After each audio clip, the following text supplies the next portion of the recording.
Hey guys, this is going to be a quick video about what is fast becoming my favorite little pet project here for A Song of Ice and Fire regarding Dawn, the ancestral sword of House Dayne. And before I get to that, let me jump into a brief history lesson here. This goes back to January of 1848. It's in a little place called Sutter's Mill in California.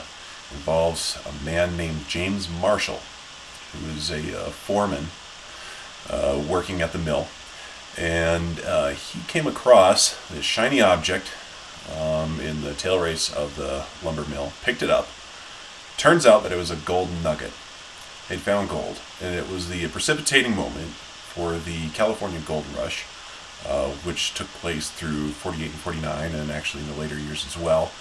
But I'm sure you've all heard of it. 1849 is the big year. It's this story is actually the source of the name of the San Francisco 49ers, because this is in Northern California near San Francisco, and it's a famous piece of American history. So now that we've got that out of the way, let's jump into this aspect of Dawn and House Dayne. Now, I didn't realize when I first started making these videos, I started digging into the history of this house a little bit. It turns out that their ancestral seat, which is called Starfall, the myth behind Starfall is that the first Dayne saw this shooting star, and he followed it to where it landed. It just so happened to land in this one spot in the middle of this river, on this little island in the middle of the river. And they decided to found their house there. And that was the beginning of Starfall and of House Dayne being the nobles that lived there. So it's an interesting story. It's kind of reminiscent of, say, the Aztecs, who supposedly founded their city Tenochtitlan in the middle of the swamp because they saw this eagle sitting on this tree there, and they took that as a sign and they founded it.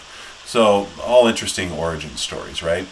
Well, my personal opinion is, I think economics speaks a lot more strongly for the origins of things than myth does.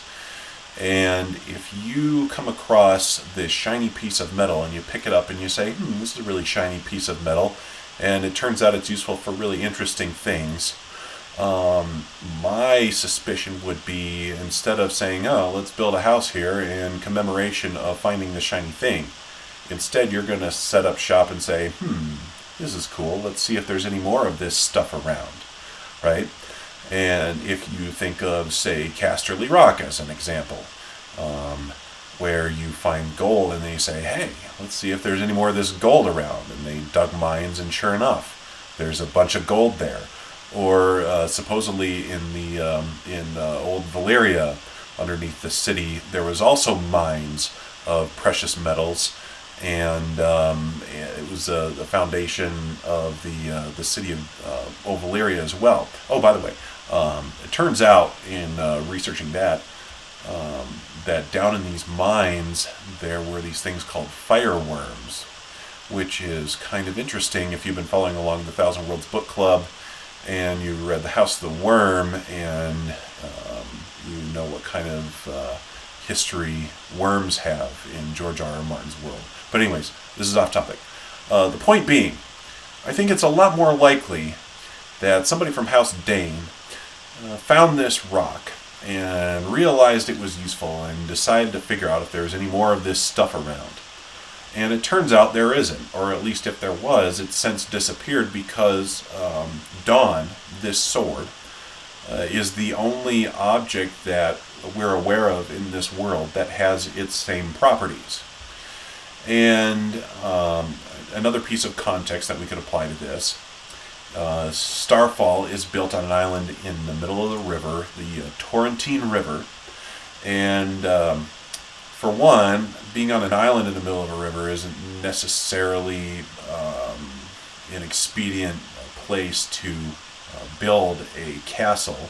I mean, obviously there's some defensive properties there that are very useful, but it's hard to get in and out of, especially considering that the Torrentine is said to be a very fast-moving river with lots of rapids and waterfalls and canyons and so forth.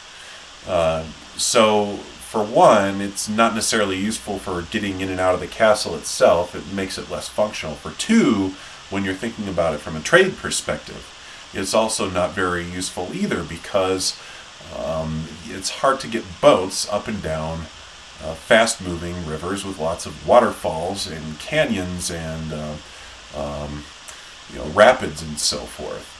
If you look at history, rivers have historically been sort of the highways of continents before modern roads or railroads were really built. So they were very important for transportation. And if you have a river like, say, the Mississippi River in America, it's a very big and broad and relatively slow-moving river. It does have its waterfalls and rapids and so forth, but by and large, it's relatively slow-moving, and it's fantastic for transport. And it's played a very foundational role in the history of the country. But if you have a smaller, faster-moving river, it's much less useful and much more risky to move stuff along there. So while maybe it's good for defense, it's also good for water. Obviously, very important being in Dorne, very important as a source of water. But otherwise, the usefulness of it is fairly limited. So there would have to be a compelling reason for them to want to settle down there, and probably speculating for other types of metal. Like this metal that Dawn has been forged out of, I think is a pretty compelling reason.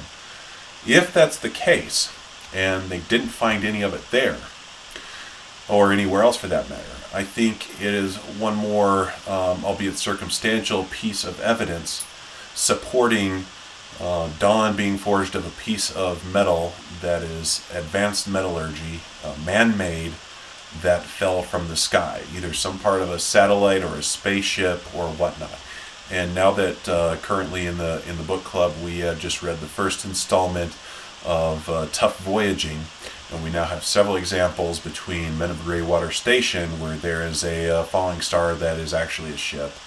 Then Bitter Blooms, where there is actually a ship, an abandoned ship in the middle of a fantasy setting. And now in Tough Voyaging, where there is a what they call a plague star. The inhabitants of this planet think that it's a star, and really it's also a derelict ship that is orbiting in space.